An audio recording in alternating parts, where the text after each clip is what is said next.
you're never too old to drink. You're never too old to go for it. You're never too old to settle. You're never too old to be inspiration for other people who may decide, you know what, I'm 60 and I want to be an actress now. Well, Cynthia, it is always a pleasure getting the chance to catch up with you. How are you doing? I'm doing wonderful. Good. You have so many exciting things coming up, including Terror Lake. Tell me all about this and how you got involved. And did you always, have the acting bug? You know what? I have always secretly had an acting buzz. I never really talked about it that much, but it's always come up throughout my entire career, even back in my modeling days. Like I got my first taste on the Cosby Show, and then I got other opportunities from there. I co-starred in a movie with Sandra Bernhard as an alter ego. It's called Without Me or Nothing. So that was like a whole nother thing that I had an opportunity to do. And it's just always been in me. But I was busy with my modeling career, and then I was busy with my reality TV career. And I knew that acting was something that I had to take serious once I decided to commit to it. And this next chapter is about Cynthia the actor. I love that. So out of, all of these chapters in your life so far, modeling, reality TV, acting, give me the ranking order. What's been the most challenging? What's been the most fulfilling for you? Yes. You know what? All of it was necessary. I will say, when I left Alabama to move to New York City to pursue my modeling career, that really gave me a lot of self-confidence. Like I was confident before, but I wasn't model confidence. It's like a different level. Okay. Totally. So I didn't know how to walk into a room and own it until, after I became a very successful model. The reality TV part of my journey has been amazing just because, again, in terms of acting, it just made me super familiar with production and, being on sets and stuff. So I don't have any nervousness. I'm very comfortable. Like the least of my concern is like, oh my God, it's happening. Like it's been happening in my life for the past 11 years. I was just playing myself the entire time. And now, right. The only drama I want to see now is the drama of an actress. Okay. Not as a reality star. That's the only drama I want in my life for the moment. Yep. And so it all has played together to help me get to where I am now, which, I'm in the space of my next chapter, which I kind of hope it's my last chapter. Like I really think, we had Cynthia the model, Cynthia the reality star, Cynthia the actress. I mean, I'm a woman of a certain age. I probably got maybe 25, 30 good years left. So you got a lot of good years left. So tell me about this character and this project and what kind of drew you to it. Yes. Terror Lake Drive, which is now streaming right now on All Blac. Every Thursday, I think we have a total of seven episodes. You have a new episode. My character's name is Rose. She is a mom. Well, she actually is more of a mama bear to her nephew, her adopted sister. This is her child. I take on the nephew because my adopted sister just disappears and just has a lot of issues. We're like products of the foster care system. And I don't want to give too much away, but long story short, I go into protective mode to take care of my nephew in her absence because we don't know where she is and we don't know if she's coming back. So that was really great for me because I am a mother. The only thing that was a little different for me to be able to get into character was to be the mom of a young Black boy instead of a young Black girl. It's very different issues completely. And, secretly, to be honest, when I found out I was pregnant with Noella, I wanted a boy. Really? I was like, let it be a boy. And it was like, it's a girl. And I was like, shit. Okay. I love Noella. I wouldn't trade her for anything, but I did. And her name is unisex. So we thought it was a boy. His name still was going to be Noella. So now I kind of got my wish as an actress to see how it is to be a mama bear to a young boy. What's easier then, boys or girls? Oh, boys are much easier for sure. Just different set of issues. I think girls come with a lot more drama than boys do. Boys are pretty they're just much more, they're just so much more simple. I'll just say that. Yeah. How is Noelle doing? Noella's doing amazing. She's doing amazing. Good. She must be so excited for this next chapter of your career as well. She is. She kind of got, birthed into reality TV, she started with me on Housewives when she was 8 years old. Now she's 22. And, it's a very interesting time for me because I never really thought that much about how she felt about me being on the show, to be honest, because it was like, you're my kid, we're doing this is happening. You're part of my package. And now as, she's like older now, it's just, I'm older now, we're just taking a different turn, and it's pretty cool. Like I will say, my goal when I decided to walk away from Housewives was to not walk away from reality TV altogether. I did Celebrity Big Brother and what else? I feel like there's a bunch of stuff. Ultimate Girls Trip. Ultimate Girls Trip. And that was like right after Housewives. So I will still, the goal is to really focus on my acting career and to stay on television in other ways. I just finished doing Name That Tune in Ireland. That was a fun show. It's all happening, but the focus is definitely the acting for now. Not to rule anything out because, hey, I don't know how I'll feel in a year. Maybe in the year I may want to stick my big toe back into the housewife world. I'm not sure, but for now, it's no. The door is still open. I mean, what was that moment for you when you decided, okay, I do need to take a step back from Housewives. This is not for me anymore. And, I know you were on Watch What Happens Live and you said that you and Andy had a really nice conversation about it. Yes. But what was that moment? Did you kind of just wake up one day and be like, I just don't want to do this anymore? Well, it's been 11 years and 11 years with no break, like consistently as a peach holder, not a friend position, didn't skip a year. I just felt like it's been a long time. And I kind of feel like I had a full circle moment. I got married when I started the show. I got married when I ended the show. It just felt like I just didn't have anything else to give for a minute. I just needed a break. And I think that is normal. Like I just needed a minute or a year or a couple of years. So whatever God has in store for me. And it's just one of those things. It's like, I want to be able to still have fun with this. And it just got to the point where I was like, it just was starting to just be really heavy for me. And definitely. I decided, you know what, this is a good time for me to go into this next chapter. I've been able to use the platform just in a very beautiful way, just in terms of, people know who I am, jumping from reality TV to the acting world, can kind of go either way. We don't always get the respect coming into that world. So I feel like I have to overprove myself. Whenever I am on set, I'm like always the one going, hey, can I do it again? Is that it? You guys, do you have it? Do I need to come early? Do I need to stay later? Like I am definitely coming into this space wanting to earn respect of the directors and producers and the other actors, of course. And, not as like a reality star. I really want you guys to kind of forget, like when you see me in different roles, roles on Terra Lake Drive. I'm now streaming also in The Stepmother on Tubi. And then, my Lifetime movie, Cruel Instruction, is still going. I just finished another movie that's coming out in January. You were so busy. I know, it's crazy. But I want you guys to kind of forget about Cynthia the model and Cynthia the reality star when you're watching me actually act and just immerse yourself in like, whoa. Okay, and by the way, it's Cynthia. Right. Well, it's funny to hear you say that because, obviously you're so respected in the modeling world and, coming from reality TV that, it's kind of refreshing to hear you say, like, I almost have to prove myself all over again. But that's gotta be, is it ever discouraging to you at times? Because you're like, I know I can do this. I'm not just a reality star. I have so many different talents and things like that. I have to admit, it was a little intimidating. As a 55-year-old woman just starting a new career all over. It's always it always seems like it's a little easier when you're younger, and especially in the entertainment industry. It is, typically kind of a younger industry. But I feel like, what? I want to be that girl who feels like you're never too old to drink. You're never too old to go for it. You're never too old to settle. You're never too old to be inspiration for other people who may decide, I'm 60 and I want to be an actress now, and to do the work and stay consistent and just walk towards it. I think it's beautiful. It is. Well, you're doing a great job. I mean, did you miss Obviously Atlanta's airing right now, but did you miss not having the cameras around, or was it kind of refreshing to being like, I don't have a camera in my face when I wake up in the morning? It was very refreshing, to say the least.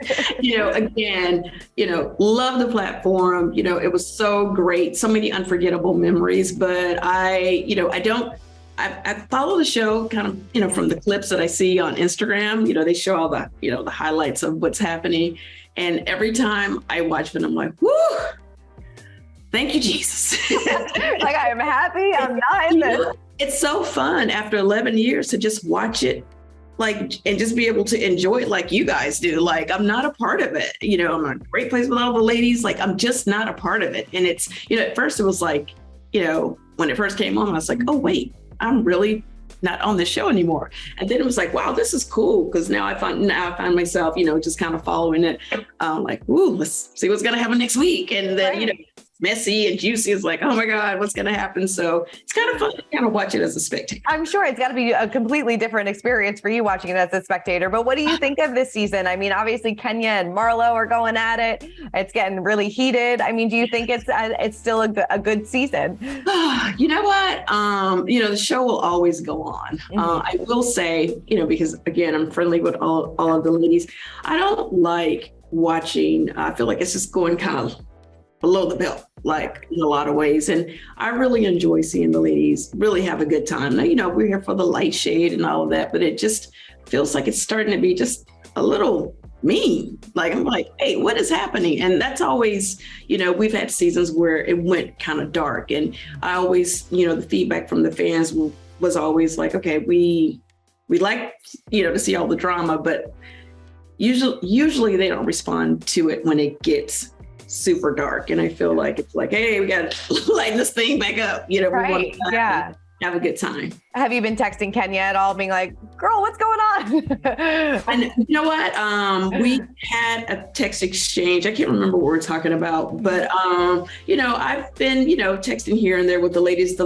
Actually, the last person I spoke to was Marlo, because she had that situation that happened with the break-in, almost break-in. Thank God she and the boys were okay. But as soon as I heard about that, I gave her a call just to, make sure she was good. Yeah. She actually doesn't live that far from Lake Bailey. So I was like, what is happening? So in any case, yeah, when the girls come to LA, they always hit me up, hey, dinner, lunch, whatever. So it's kind of cool. It's kind of cool having my friendships evolve with the ladies that I've worked with outside of work. Because a lot of times, to be honest, when you're on a show with someone and we shoot, we used to shoot so long, like 6-7 months, you just kind of organically hang out because you're at work together. So of course, where are you going to go have a drink or dinner with than someone you just finished doing a scene with? So now I get to see who my real friends are, because I don't work with these ladies anymore. And they actually have to make an effort to hang out with me now. Yes, I love it. I know that there's always been talk about you possibly joining the cast of Beverly Hills. Have those conversations manifested at all? Is that something that maybe in the back of your mind, if you decide to return to reality TV, that maybe would be the avenue that you decide to go down? You know what? I'm not close to it, but it's just not something that I'm focused on right now, whether it's Beverly Hills, Atlanta. I'm still on my break. Like, it hasn't even been a year yet. Like, I need a break right now, because when I do it, if I ever do come back, whether it's whatever franchise it is, I could decide to move to Dubai in a couple of years. I don't know. I would love that too. Exactly. In terms of whatever it is, I just want to be able to come back refreshed and, just in a happier place, and just less heaviness of filming. I think that, I don't ever want to rule it out, because I just honestly don't know how I will feel in a couple of years, to be honest. But for now, I'm really enjoying my break, and I'm really enjoying focusing on the acting. Good. Would you say that the show does take a toll on like your mental health and things like that? Like, because you're like, you're constantly on, like you said, this is like 7 to 8 months out of the year. You're constantly on, constantly doing this, constantly rehashing past drama and things like that. So it's got to be a lot. You know what it is? And I think the reason why it's so hard emotionally and mentally and spiritually now is because of social media, to be honest, because we have to shoot it and then we have to watch it and then we have to promote it. And then, you know, we have to get the feedback from all the fans. And unfortunately, all the fans are not positive. And it's like, you know, you try to like, oh, let me just block them or let me not read the comments, and you read the comments. So it just ends up being like, oh my God, like how many, okay, like you didn't like the choice I made in the scene. Like, what are you going to do? Just drag me for the rest of my life? You know what I'm saying? So it just gets to the point where I love the days where you could just watch TV and you just watch the show and you moved on. You couldn't go and tweet about it. You couldn't go and talk about it on Instagram. You couldn't do like memes and stuff like that. Like you just watched it back in the old days that I enjoyed, and you just moved on. You just watched the next thing. So. I know in a couple of weeks, at least from what we saw from Ramona's leak, that Teresa Giudice's wedding is right around the corner. And I know that the two of you became fast friends on Ultimate Girls Trip. Are you so excited for her wedding and to see her, you know, take this next chapter of her love life? I am so excited. Like I think one of the reasons why we connected on Girls Trip, on the Ultimate Girls Trip, is because, you know, when I first met my husband, I was like, Mike, hashtag chill, Mike. And I was like so in love. And I honestly think for sure, Teresa was worse than I can even imagine. It was like Louis. I mean, FaceTime in 35 minutes. And I actually, we recently went on a double date together. Fun. Yeah, when she was out in LA, she called me up. She was there for the MTV Awards, I think. She was up for like the most best dramatic scene or fight scene or something. I don't know, whatever it was. Anyway, the four of us ended up going to dinner, and that was my first time actually meeting Louis, and I love him. Oh my God, I love him so much. I love him for her. They're so cute together. And Mike and Louis actually really connected, and they like talk all the time now. Like they are both like really big into the whole mental health wellness space, and you know, they really connected on that, which, you know, neither one of us expected that to happen. So like, you know, I think he talks to Louis more than I talk to Teresa now, but I'm so happy for them. Yeah. And I'm so excited to come and share in their love at her wedding next week. I love that. Would you do another season of that same group of Ultimate Girls Trip? I think I would like a new batch of people. You know, that last batch didn't work out so well for me. You know what, when I look back, and it was just even hard to even watch the show. I honestly didn't even watch it after living it. And I did the same thing with Celebrity Big Brother. I am 55 and I'm like in full premenopause. And I was just so like, play the game, did this, did that. Like I just wanted people to just do what I needed them to do, be nice to me, and just leave me alone. Like I literally realized I was like, what is wrong with me? You know, I was having crazy mood swings, and I'm still working through all of, you know, the premenopause stuff. And, you know, I'm just going to blame it on age, okay? Blame it on the age. Well, it's true. The older you get, premenopause, and now you just lose patience. You're just like, what are we doing? We're here working. It's barely cute. Let's get with the shady questions, move on to the next thing. All right, let's go. It is not personal, you know? So I love it. Did you watch this new season of Ultimate Girls Trip at all? I have not, but I've been seeing the clips, and I know my girl Eva is on there, and she said she had a great time. I remember when it came up, she was like, do you think I should do it? Because, you know, she didn't have the best exit from Atlanta. Yeah. And, you know, she was kind of like, okay, I'm done. And then this came up, and she's like, what do you think? How was it for you? And whatever. I was like, do it. You got to do it. Like your experience will probably be completely different from mine. Yeah. And it was like, she got to bring her weed and stuff. I didn't know we could bring weed. And so I think had I, you know, brought some weed to Turks and Caicos, I think I probably would have gotten along with everyone a lot. Right. It would have been a better time. I know that you are creeping up on 2 years married with Mike. How is everything going? How is, I mean, not so newlywed life anymore. Yeah. You know what? Things are going well. You know, we both are out here struggling. Well, not struggling. Well, hustling. And just trying to figure out our next chapter. Like he's like transitioning to acting as well. He wants to do his own talk show. So he is doing his thing and I'm doing my thing. And it's, you know, we're both at a very interesting place together because his job where he was at, the Blac News channel, they like folded and then like someone else has bought him out. So at one point he was like, oh, well, I'm in my next chapter too. And I was like, wait, we're both in our next chapter. Like, I didn't figure out my next chapter yet. Yeah. So anyway, it's, I love him. He's like my biggest fan. I'm his biggest fan. And, we're just in it to win it. And, we are definitely, stronger together. I but love that. We're not spring chickens over here. So we're like, all right, we got to figure this thing out. But it's been great. And, I love him so much. I love that. That's so great. I love that you're both in your next chapters together and doing this new adventure together. I think that's so wonderful. And it really is. You really can't make it up, like out of nowhere. Like his Netflix was like, oh, well, we're following chapter 11. I was like, wait, what? Wait a second. You're like, somebody's got to get a regular job around here. Right? we gotta work. We need to get some acting jobs. We need Mike Hillings of the Amelia. We are available right now. Please call our agents. Sign us up. For more news content and exclusive interviews, make sure to hit the sub, like, and bell button down below and visit usmagazine.com.